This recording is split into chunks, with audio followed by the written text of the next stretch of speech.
एक काळ असा होता, असं म्हटलं जायचं की NDA is in Maharashtra but Maharashtra is not in NDA. परंतु मित्रांनो, अलीकडच्या काही काळामध्ये हे चित्र खूप सकारात्मक पद्धतीने आपल्याला बदलताना दिसत आहे. नमस्कार, मी शैलेश महामुने तुमचं सगळ्यांचं स्वागत करतो आजच्या नवीन पॉडकास्टमध्ये. मित्रांनो, प्रत्येक जण आपापल्या क्षेत्रामध्ये एक लेगसी, एक परंपरा निर्माण करण्याचा प्रयत्न करत असतो.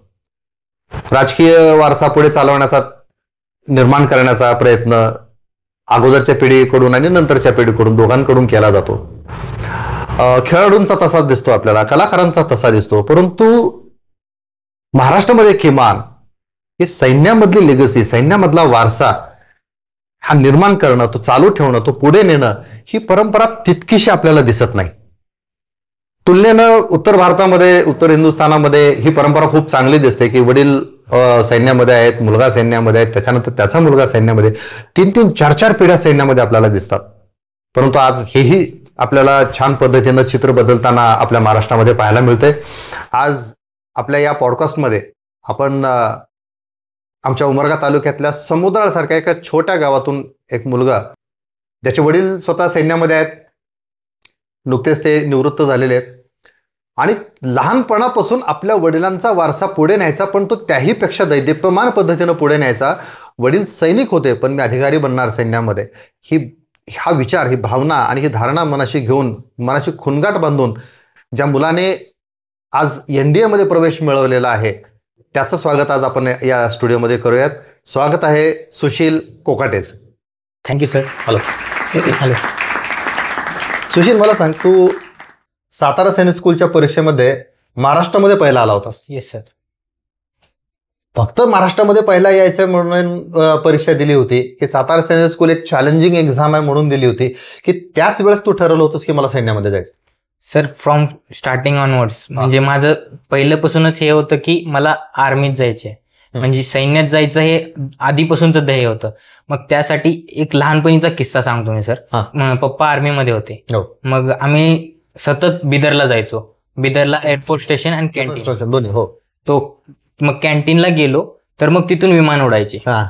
मग ते विमान उडालेले बघून मी पप्पाला विचारलं, पप्पा हे कोण आहेत, हे कोण उडवतात, हे असे कोण चाल? पप्पांनी सांगितले मला हे असं असं असतं. मग तेव्हापासून मग पप्पांनी माझं इंटरेस्ट बघितले की ह्याच्यात आहे.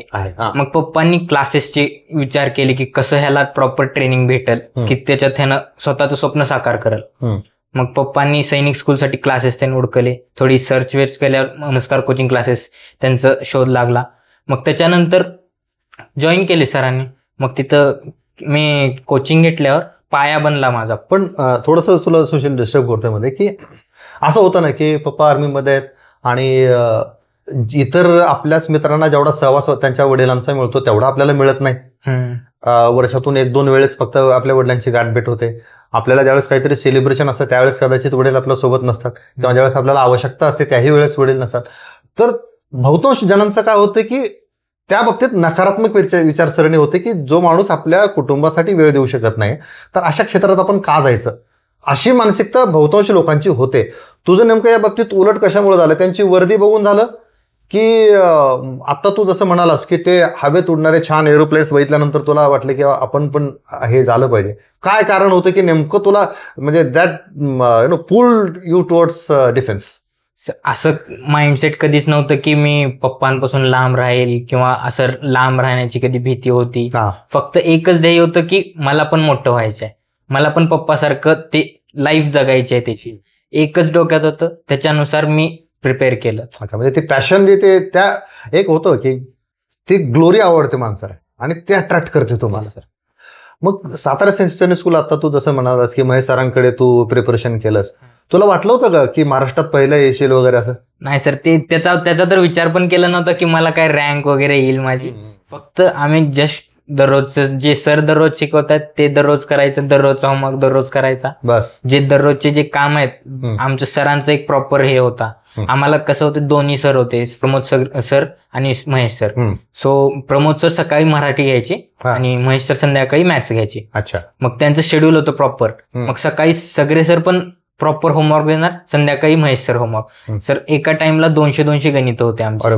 आणि सकाळी दररोज 5 शब्द आणि सर सकाळ सकाळी विचारणार, आणि सर ते म्हणतात ना छडी लागे छमछम विद्या एवं, ते तो प्रकार सर खरं आजपर्यंत मी पण म्हणतो की तो प्रकार पाहिजे असतो. आणि त्याच्यामुळे सर मी रात्री 2-2 वाजता घरी उठून बसायचो, मला सरचा आता ते उरले, माझा अभ्यास उरलेला आहे, मला करायचे आहे. मम्मी रात्री झोपलेलं मम्मीला उठण, मम्मी मला हे पाहिजे, ते तसं माग लागून मी रात्रीभर उठून बसणार. पण याचा नक्कीच तुला फायदा सातारा सैनिक स्कूलच्या सिस्टीममध्ये झाला असेल.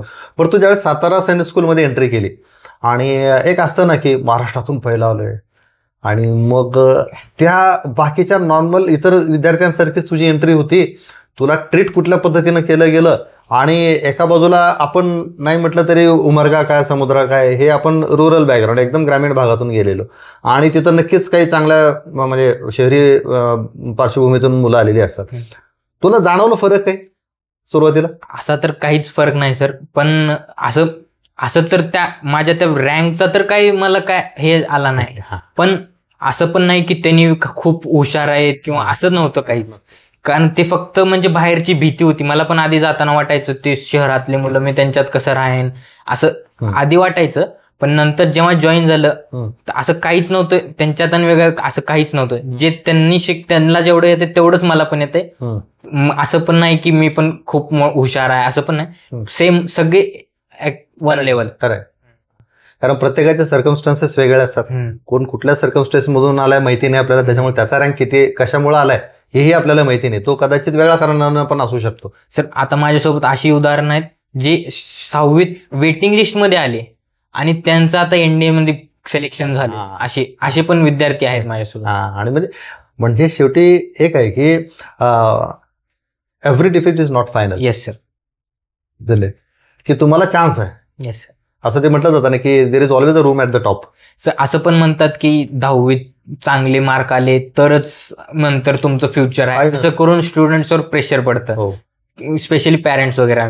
पण असं पण काही नाही. माझ्यासोबत असे पण माझे दोस्त आहेत, त्यांना 10वीत 70 पण क्रॉस झालं नव्हतं, त्यांनी आज माझ्यासोबत एनडीची एसएसबी इंटरव्ह्यू देत आहेत. क्या बात. खरं तर सुशील हे खूप महत्वाचं बोललोस आपण. मी विचारणार होतो तुला खरं तर याच्यावरती प्रश्न, पण तुझ्याकडूनच आलं की सध्याचं वातावरण जर आपण पाहिलं की विद्यार्थ्यांवरती जे अनावश्यक ताण आणि एक दबाव टाकला जातोय की तुला, आणि हे सगळं कशासाठी तर त्या मार्कांच्या ह्याच्यासाठी, तर हे मार्क्स खरं तर मॅटर करतच नाहीत. Yes sir. पुढे तुमची क्वालिटी मॅटर, आणि कोण कधी चमकेल येस सर याचं काय आपण भविष्य सांगू शकतो बरं.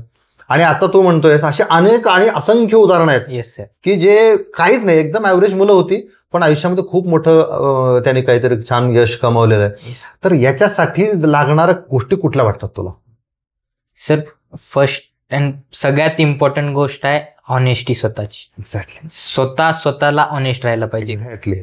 कोणते पण अकॅडमी जॉईन केली, कोणती पण शाळा जॉईन केली, ते जास्तीत जास्त तुम्हाला काय करू शकतात, ते तुम्हाला वाट दाखवू शकतात बस. पण ते त्या वाटेवर चालणं हे स्वतःच्या मनाचा खेळ. मग सगळ्यात इम्पॉर्टंट आहे ऑनेस्टी. जर तुम्ही ते जे शिकवतात ते तुम्ही जर नीट प्रामाणिकपणे जर पाळलं तर 100% रिझल्ट तर भेटणार, 100%. आणि ऑनेस्टीमध्ये मला काय येतं आणि काय येत नाही, जे स्वॉट अनालिसिस वगैरे आपण म्हणतो ना आपण, तर हे म्हणजे आपण सेल्फ अनालिसिस सगळ्यात महत्वाचं आहे पहिल्यांदा. आणि दुर्दैवानं काय दिसतं आपल्याला की हे मान्य करायला तयार होत नाहीत.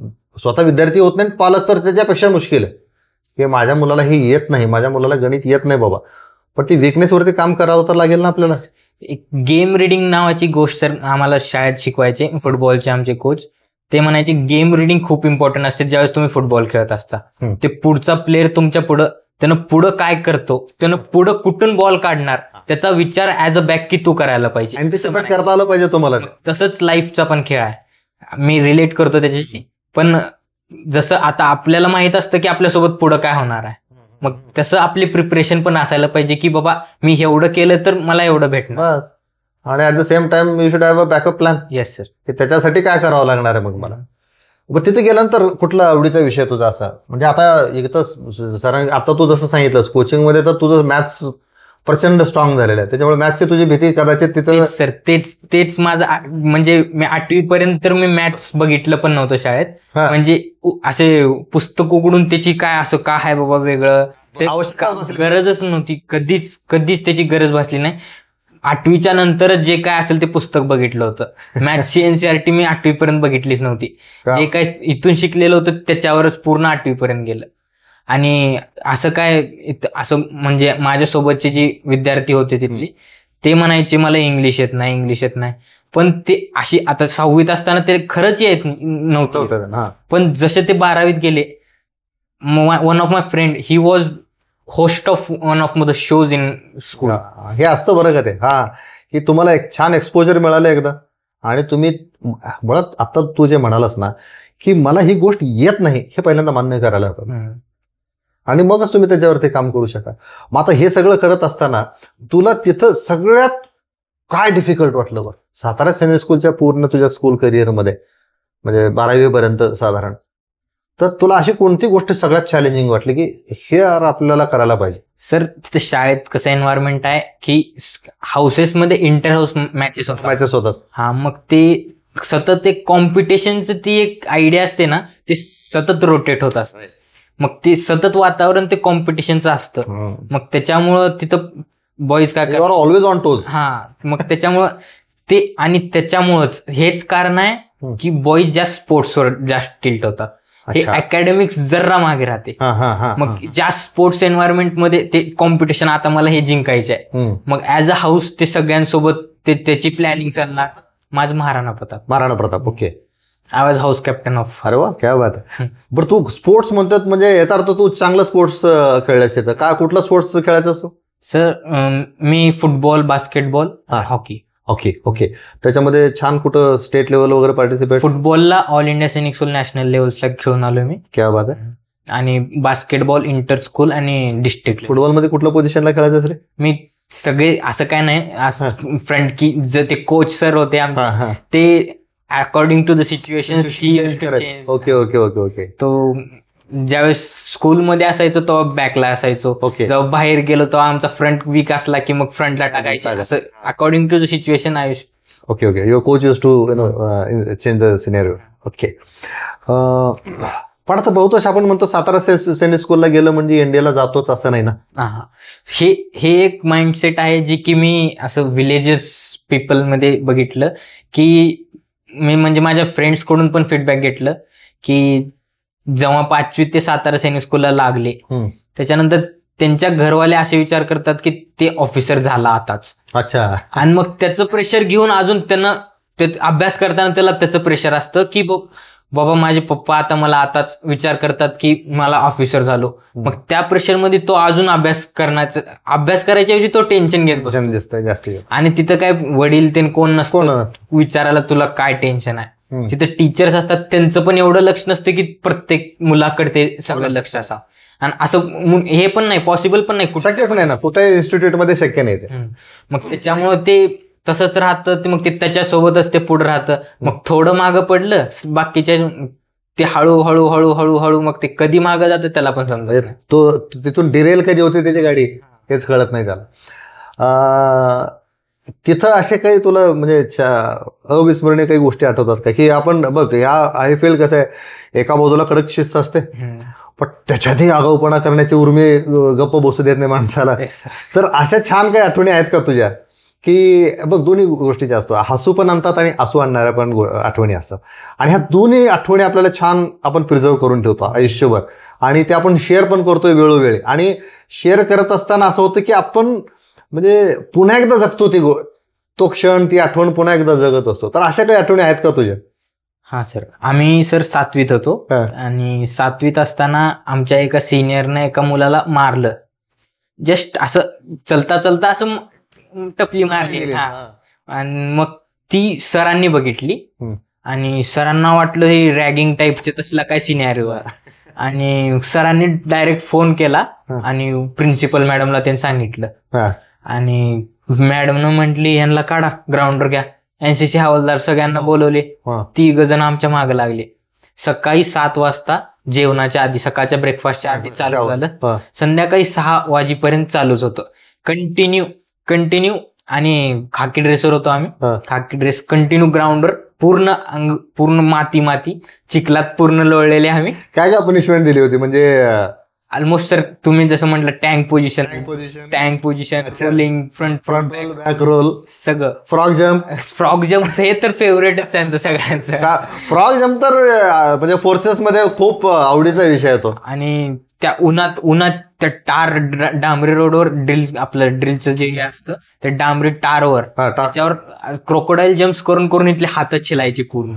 आणि तरी पण मुलांचं काय असायचं, चिताटो हा ते कंटिन्युअस चेंजेस व्हायचं. अरे वा, म्हणजे दिवसभर ते जे दिवस होता ते आजपर्यंत, नंतर रात्री एक पण मुलगा जेवल्यानंतर अभ्यासाच्या रूम मध्ये एक पण जागी नव्हता. कशाला राहील, कोणच नाही, सगळे झोपलेले होते. दुसऱ्या दिवशी उठले. मग त्याच्यानंतर तरी पण असं पण कोण नव्हतं की मला असंच केलंय, शाळेने मला असंच केलं. पण ती पनिशमेंट सगळेजण एन्जॉय केले नंतर आज पण. आणि त्यावेळेस ते जे आमचे हवालदार होते त्यांनी ऍज अ पनिशमेंट आम्हाला ते पनिश केलं नव्हतं. त्यांनी पनिश का केले ते म्हटले आम्हाला डीएसटी शिकवणार. डीएसटी शिकवत मग त्यांनी सावधान विश्राम हे नॉर्मल, आम्ही त्यावेळेस नवीन गेलेले, आमची तेवढी ड्रिल नव्हती त्यावेळेस. मग त्यांनी म्हटले तुम्हाला ड्रिल सही करता हा. मग त्यांनी एकदम घेतला आम्हाला, मस्त काट्या वाट्या लाल. मग त्याच्यासोबत चालू झालं. मग त्या वर्षापासून आजपर्यंत आमचं, मी त्यावेळेस 6वी मी नेहरू हाऊस मध्ये होतो. मग त्या वर्षापासून आतापर्यंत ते हाऊस आजपर्यंत डीएसटी हारलेलं नाही. म्हणजे ड्रिल कॉम्पिटिशन होतं. एक्झॅक्टली. मग ते सिनियर्स एक ट्रेंड चालू झालं की जिंकायचं. मग एकदा बॅच जिंकली तर मग नंतर ते ज्युनियर्स आपणच, मग ते एक ट्रेडिशन सेट झालं त्यांचं.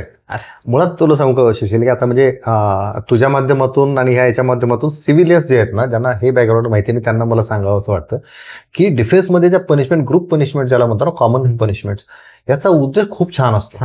आणि अल्टिमेटली तू जसं म्हणालास की त्या पनिशमेंट्स मधून पॉझिटिव्हच निघतं की तुमची ड्रिल सुधारते, तुमचा टर्नआउट छान होतो है ना. आणि त्याच्याही पेक्षा सगळ्यात महत्वाची भावना काय होते, जे आपल्या फोर्सेसला अपेक्षित असतं, ते म्हणजे युनिटी. Yes sir. आणि या ह्याच्यामुळेच आपली आर्मी किंवा आपला फोर्स, जेवढ्या आपल्या फायटिंग फोर्सेस आहेत हे प्रोफेशनल काय आहेत, तर त्याचं मूळ कारण ह्या ट्रेनिंगमध्ये येते की तिथे युनिटी होते. Yes sir. की एक जण चुकला तरी पनिशमेंट सगळ्याला. त्याच्यामुळे सगळ्यांनी मिळूनच चांगलं वागलं पाहिजे, सगळ्यांनी मिळूनच डिसिप्लिन मध्ये राहिलं पाहिजे. सर. तर ह्या छान आठवणी खरंच पुढे खूप. आणि म्हणजे आता आपण जे ऐकणारे नवीन मुलं असतील, मुली असतील, तर त्यांना पण ही गोष्ट खूप इन्स्पिरेटिव्ह आहे की याच्या प्रत्येक पनिशमेंट मधून काय घ्यायचं आपण. येस. आता तू म्हणालास की त्या पनिशमेंटमुळे तुम्ही कधीच ड्रिल कॉम्पिटिशन हारली नाही. आता हे झालं पनिशमेंटची आठवण. अशी एखादी छान आठवण आहे का की तुला अप्रिशिएट केलं गेलं आणि छान, म्हणजे असं एक छान फील होतं ना की. मी सर 12वीत होतो. मग आमचा हाऊस, मग मी प्रताप हाऊस जॉईन केलो. ऑलमोस्ट 2 डिकेड झालते त्या हाऊसनं 4थी पोझिशन सोडली नव्हती. म्हणजे 4 सिनियर हाऊसेस आहेत तिथे. मग त्या 4 मध्ये हे कंटिन्युअस फोर्थच 2 डिकेड्स असे झाले. त्याच्यात ते चॅम्पियन असे ते चॅम्प लावण्यासाठी तरस हे झाली होती. मग त्याच्यानंतर मी ज्यावेळेस हाऊस कॅप्टन झालो, मी एकच चेंज केला. आम्ही हाऊस अँथम म्हणून एक म्हणजे लिहिलेलं होतं, आमच्या सिनियर्सनी केलेलं होतं ते. फक्त आम्ही काय केलं, त्याला एक ट्रेडिशन, जसं आपण राष्ट्रगान दररोज म्हणतो तसं हाऊस अँथम मी दररोज त्यांना म्हणायला लावलं. सकाळ सकाळी ज्यावेळेस पीटीच्या आधी तुम्ही जाणार त्याच्या आधी तुम्ही हाऊस अँथम म्हणून जायचं. जेव्हा तुम्ही संध्याकाळी गेम्सच्या आधी जाणार तेव्हा तुम्ही हाऊस अँथम म्हणायची. मग ते हाऊस अँथम म्हणण्यासाठी ते 15 मिनिट आधी येणार, तिथे सगळेजण जमणार, पूर्ण हाऊस माझं 15 मिनिट आधी जमणार. मग ते हाऊस अँथम झाल्यावरच मग हाऊस मधून निघणार ते. मग ते हाऊस अँथम मुळे ते 15 मिनिट आधी येणार. मग त्या हाऊस अँथम किती 2 मिनिटात होणार. मग तिथून डायरेक्ट ग्राउंडवर. मग त्याच्यानंतर असा एक बी दिवस नव्हता जिथे माझा हाऊस लेट होता. आणि असा एक पण मग त्याच्यानंतर असं हे पण झालं नाही की माझा हाऊस नंतर 4th पोझिशन आहे. आपणच ती पोझिशन इम्प्रूव्ह झाली, आपणच आता माझा हाऊस चॅम्प आहे तिथं. म्हणजे 20 वर्षांचं रेकॉर्ड तू मोडलं. हा सर.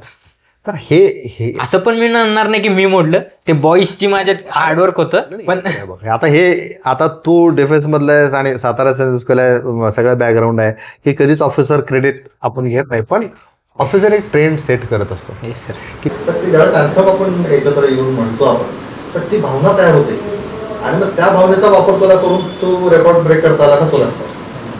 आणि त्याच्यानुसार त्या हाऊस अँथम मध्येच मग आम्ही काय हाऊस हाऊस म्हणजे इगल, आमच्या हाऊसला महाराणा प्रताप ब्ल्यू कलर होता.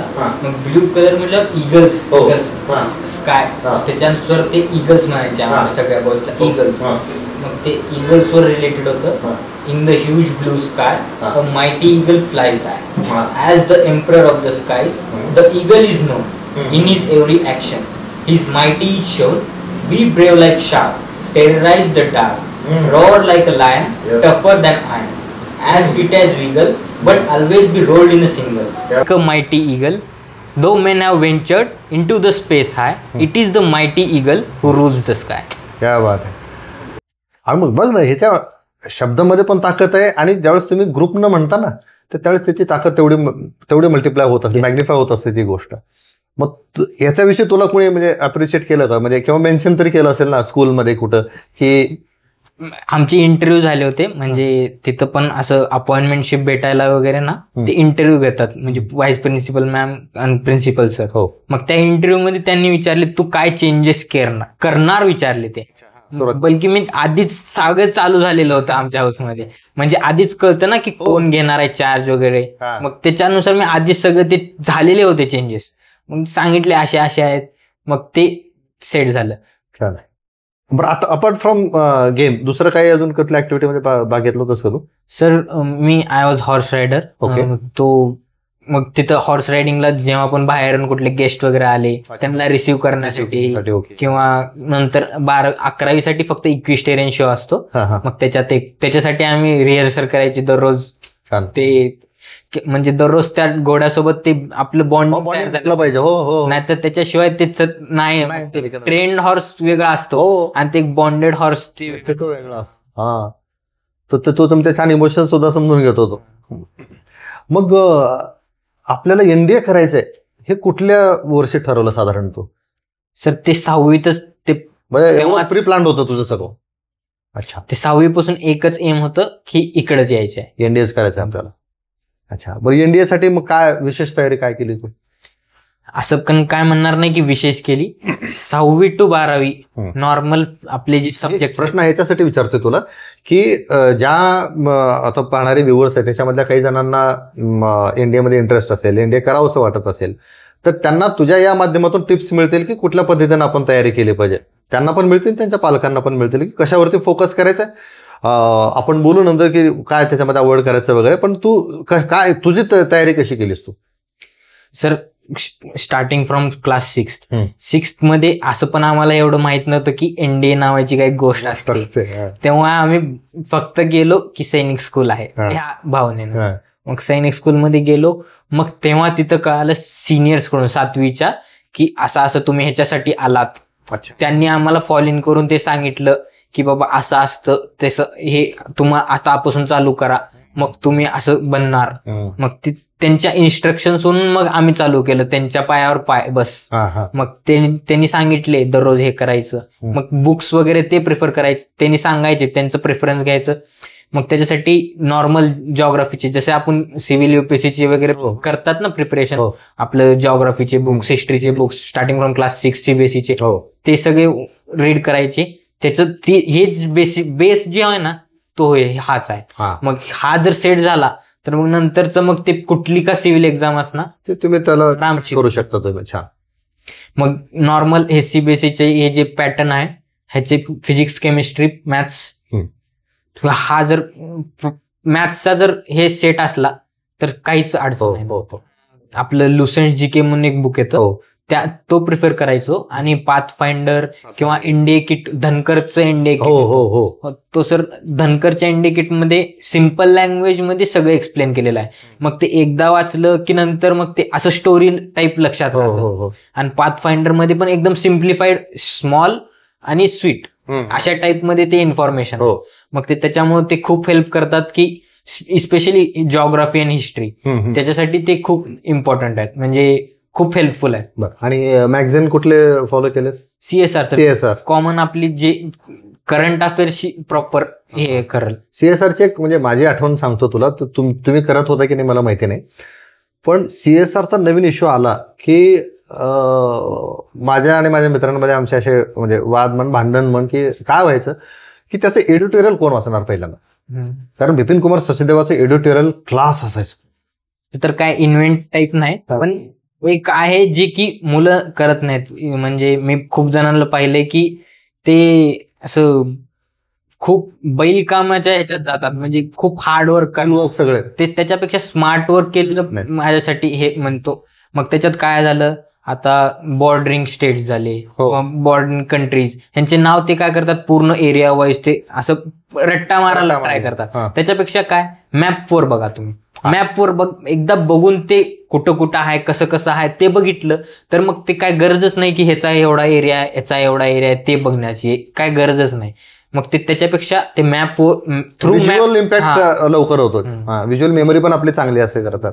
आणि ह्याचा पुन्हा आपल्याला म्हणजे याच्यामध्ये उपयोग पण होतो, SSBच्या वेळेस पण आपल्याला उपयोग होतो.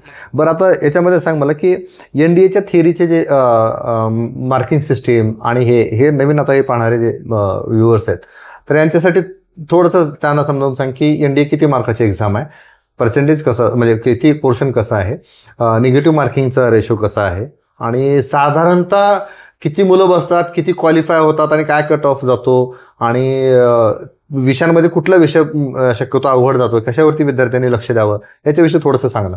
सर टोटल पेपर असतो 900 मार्काचा.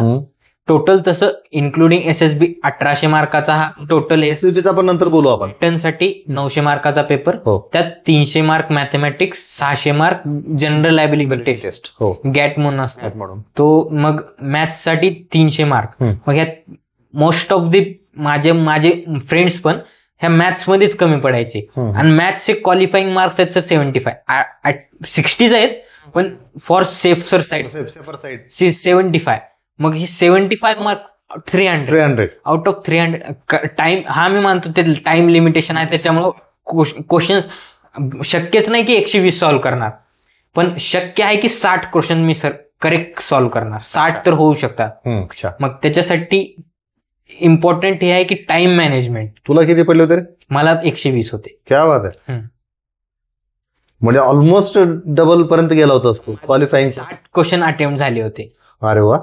मग त्याच्यानंतर जनरल ॲबिलिटी टेस्ट, त्यात 600 मार्क. मग ह्याची एक सेक्शनल कट ऑफ म्हणून पण असते, म्हणजे सेक्शनल कट ऑफ. आता ही 60 मार्काची जी झाली ही सेक्शनल कट ऑफ, तशीच गॅटला पण सेक्शनल कट ऑफ असते ओव्हरऑल मध्ये. मग त्याचे गॅटचे ते 150 मार्क काय तर ते एवढेच आहे सेक्शनल कट ऑफ. मग प्रॉपर चांगली रँक साठी मग आपल्याला चांगला स्कोर पाहिजे. मग गॅटमध्ये अराउंड 300, इकडं मॅथमध्ये अराउंड 100. खूप झाले मार्क. 400 मार्क म्हणजे अराउंड. म्हणून बघ ना, इंडिया एक्झाम का टफ समजली जाते. तुम्ही 50% सुद्धा जाणं हे खूप टफ आहे. बाकी ते 50% क्रॉस करून जाणं तर फार मुश्किल गोष्ट. कधी दिली म्हणजे NDAचा थिअरीचा रिझल्ट कधी आला तुझा? थेअरीचा रिझल्ट सर सप्टेंबरमध्ये पेपर दिला. 2 आठवड्यानंतर लगेच रिझल्ट आला. आणि मग SSB साठी प्रिपरेशन तू कुठे केलंस? पुणेला गुरुदेवा अकॅडमी म्हणून एक अकॅडमी आहे. मग त्यात फक्त मी म्हणजे मी आधी एकदा स्क्रीन आउट झालेलो होतो. अच्छा. म्हणजे मी फर्स्ट अटेम्प्ट मध्ये जाणार, माझा आता किती अटेम्प्ट होता तो? तिसरा. आधी 2 वेळेस स्क्रीन आउट होतो मी. अच्छा. पहिल्या याला 2 वेळेस स्क्रीन आउट केले मग त्याच्यामुळं. आणि 2 वेळेस आर्मी होतं, 2 वेळेस भोपाल बोर्ड होतं. भोपाल बोर्ड हो. मग ते आर्मी 2 वेळेस आधी आर्मी होतं. मग ह्यावेळेस सर्व्हिस चेंज केली. मग ते आठवलं बाबा स्क्रीन आउटच व्हायले, तर स्वतःच्या ह्याच्यात जायचं. की वडील आर्मीमध्ये आणि तुझा इंटरेस्ट एअरफोर्स मध्ये कसा काय? मग तेच सर, 2 ह्याच्यासाठी 2 रिझन्स आहेत. एक तर तिथं सिनियर्सची म्हणजे एक भीती होती मनात ज्यावेळेस 12वीत होतो, म्हणजे 11वीत ज्यावेळेस फॉर्म भरत होतो. मग सिनियर्स होते आमच्या शाळेत त्यावेळेस. मग त्यांनी एक भीती घातली एअरफोर्स बद्दल की खूप मेडिकल टफ असतं, खूप असे हे करतात, डायरेक्ट परमनंट रिजेक्ट होतं. मग परमनंट रिजेक्ट केल्यानंतर आर्मी विसरा, हे असे ते हे होते रुमर्स होते खरं तर. ह्या मग PABT परमनंट रिजेक्शन आहे, पण दॅट इज फॉर एअरफोर्स. मग ते असे रुमर्स पूर्ण शाळेत असल्यामुळे ते पूर्ण आमच्या बॅचमध्ये कोणी एअरफोर्स दिलंच नाही. अच्छा. मग सगळेजण आर्मी. सेकंड चॉईस तर ऑफकोर्स माझी आर्मीच होती. मग आर्मी त्या फर्स्ट 2 अटेम्प्ट आर्मी झाले. मग भोपाल बोर्ड गेलो. Bhopal first day screen out. मग तिसऱ्या अटेम्प्टला म्हटलं स्क्रीन आउटच व्हायलोय, परमनंट रिजेक्शनचं काय. एकदा स्क्रीन आउट झाल्यानंतर पुन्हा NDA थिअरी हा पुन्हा सगळे प्रोसिजर आहे. मग स्क्रीन आउटच व्हायचंय तर मग स्वतःच्या जे करायचे त्याच्यातच स्क्रीन आउट हो. मग दिलं प्रिफरन्स एअरफोर्स आणि मग ह्यावेळेस सगळंच क्लिअर झालं. इंडिव्हिज्युअल टास्क, ग्रुप टास्क याच्यामध्ये काय मजा काही आली, काही आठवणी आहेत? हा सर, त्याच्यात काय होतं, ज्यावेळेस ग्रुप टास्क परफॉर्म करण्यात होतो मग सगळेजण तिथं अशा ह्या माइंडसेटने आले असतात की मला व्हायचे आहेत, मला ऑफिसर बनायचे आहे. मग ते असं एक पण हे देत नाहीत की दुसरं कोणतं तुमच्या पुढे जाऊ. मग ते सगळेजण बेस्ट ट्राय करत असतात. मग त्या आता प्रोग्रेसिव्ह ग्रुप टास्क असतं, मग त्यात ह्या म्हणजे फक्त क्रॉस करायचं असतं. आपल्याला हेल्पिंग मटेरियल ग्राउंडला टच करायचं नाही, हवेतल्या त्या ऑब्स्टॅकल क्रॉस करायचं. मग त्याच्यात कोणच स्टार्टिंगला जसं गो म्हणतात सर, जीटीओ सर गो म्हटले, एक पण असं हे भेटत नाही आपल्याला आपल्या हातात ठेवायला. सगळेजण एकदम धावत जाऊन डायरेक्ट घेतात ते. असं थोडं पण लेजर थोडं पण नाही. मग ते स्टार्टिंग पासून सगळेजण वरडायला चालू, हे कर ते कर, असे हम ऐसे करेंगे वैसे करेंगे, ह्या टाईप मध्ये पूर्ण चालू होतात सगळेजण. केओस होत खरं तर. मग त्या केओसला कसं हँडल करायचं ते सर बघत असतात बाहेर. त्याच्यानुसार ते मग नंतर हेल्प पण करतात, कारण खूप असे बॉयज असतात तिथं की ज्यांना प्रॉपर नॉट बांधता येत नाही. असं म्हणजे खूप बेसिक लेवलच्या चुका होतात तिथं ते सगळ्या. मग ते खूप ऑब्झर्व होतात. मग ते मी आता माझ्या बॉईज मध्ये तसेच होते, म्हणजे तिथं जे माझ्यासोबत होते त्यांना एकाला पण असं प्रॉपर नॉट बांधता येत नव्हती. आणि आम्हाला शाळेत आमच्या एनसीसी वाल्यांनीच शिकवलेले होते की बेसिक प्रॉपर तर नॉट बांधता येत होती. त्यांनी एकाच साईडला दूर रस्सी बांधत होते, ह्याच साईडने इकडून ह्याच साईडने. मग ते पूर्णच फेल होत होतं, त्यांना पुढेच जाता येत नव्हतं. मग आम्ही मागून कधी पण मग नंतर कुठल्या पण ऑब्स्टॅकल मध्ये नॉट बांधायचे, मला पुढे व्हायला. मग मी किती पण मागं असलो तरी मला पुढे जावं लागायचं. ते स्वतः बोलवायचे की बाबा तू ये समोर. मग ते त्याच्यामुळं ते खूप इम्प्रेशन चांगलं पडलं. आणि ते बघत असतात एलग्यूज तिथूनच बघत असतात ना सगळ्या ते. आणि त्याच्यानंतर ज्यावेळेस पीएबीटी झाली तुझी, पीएबीटी ज्याला पायलट ॲप्टिट्यूड बॅटरी टेस्ट म्हणतो आपण, तर ह्या टेस्ट विषयी आपल्या व्ह्युअर्सना सांग की पीएबीटी काय असते नेमकं. आता पीएबीटी किंवा सीपीएसएस म्हणत आहेत आता सध्या, कॉम्प्युटराइज पायलट सिलेक्शन सिस्टम. मग त्या सीपीएसएस मध्ये आम्हाला रेकमेंड झालो. मग त्याच्यानंतर डॉक्युमेंटेशन होतं, त्यांचं खूप मोठं डॉक्युमेंटेशन होतं, अराउंड 5-6 तासाचं तर डॉक्युमेंटेशन होतं. मग ते डॉक्युमेंट सगळे लिहिले प्रॉपर झाल्यावर मग दुसऱ्या दिवशी सीपीएसएस टेस्ट असते सकाळी.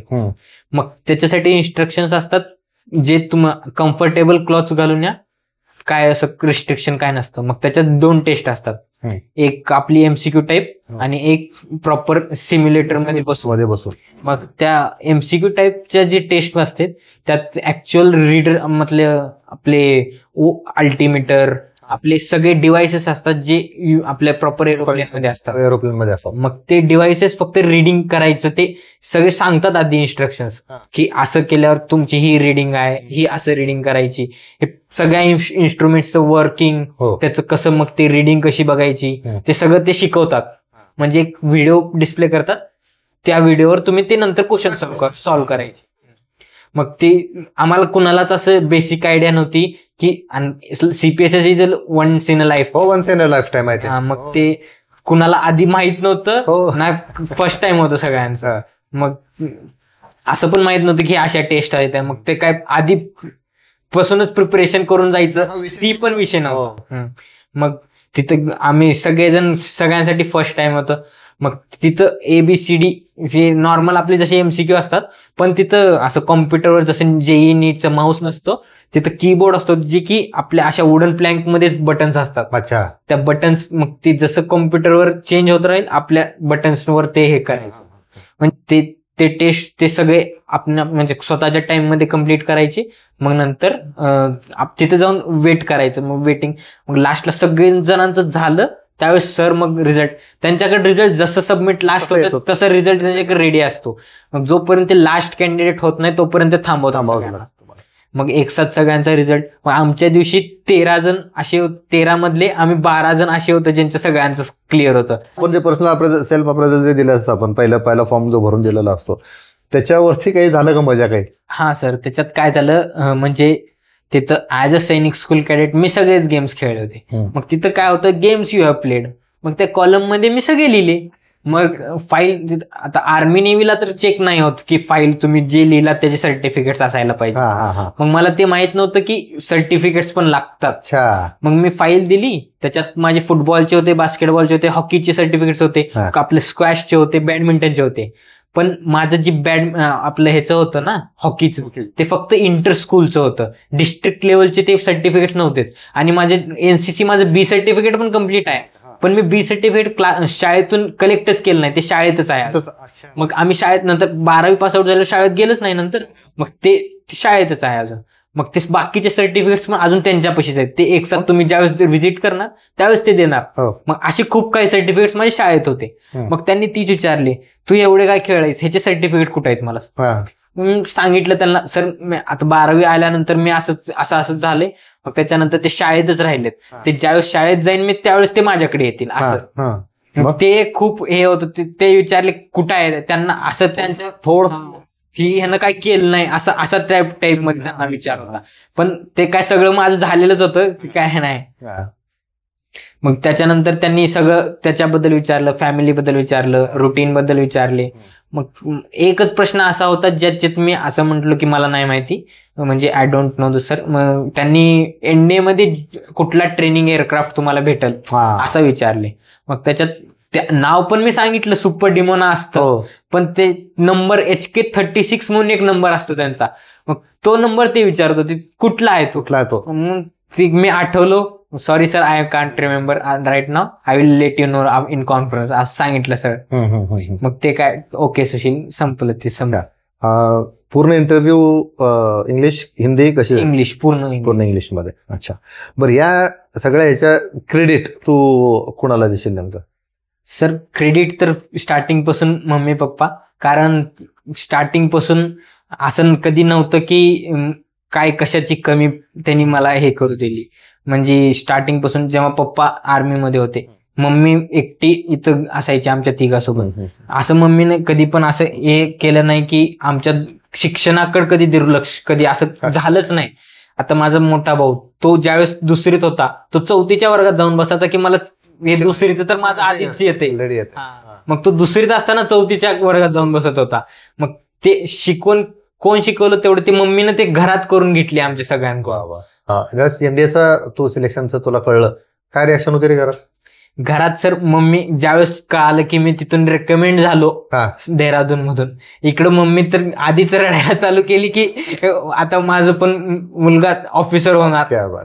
त्याच्या पप्पा पण डोळे पूर्ण अश्रूनं भरलेले होते, पण पप्पा ग्रुपमध्ये होते त्याच्यामुळे ते लपवले त्यांनी. पण एखादा मुलगा आपल्या पालकांना सगळ्यात छान काय गोष्ट देऊ शकतो तर हे आनंद अश्रू देऊ शकतो. सर बरोबर आहे ना? बरं, आता एक टप्पा मिळवलायस तू, काय ड्रीम्स आहेत का रे अजून? सर अजून एक आहे, म्हणजे ज्यावेळेस पण कुठली पण अकॅडमी, आता इंडिया सोडून ज्यावेळेस जाईन, एक मेडल तिथला पाहिजे. ज्यावेळेस पासिंग आउट परेड येणार ना तिथं, त्यावेळेस मला तिथला एक मेडल पाहिजे त्यांच्या पुढे, बेस्ट कॅडेट तशा टाईप मध्ये एक. नक्कीच तुला म्हणजे त्या तुझ्या स्वप्नासाठी आमच्या सगळ्यांकडून खूप खूप शुभेच्छा असतील. आणि तुझ्या या यशामुळं आणखीन नवीन मुलं प्रेरित व्हावेत आणि एनडीए असेल किंवा कुठल्याही आपल्या याच्यामध्ये सैन्यामध्ये ऑफिसर होण्यासाठी त्यांनी सुशीलकडून प्रेरणा घ्यावी. हे जर झालं तरच आमच्या या मुलाखतीचा यश आम्हाला म्हणता येईल. चल, पुन्हा एकदा तुला शुभेच्छा Sushil. All the best. Thank you sir.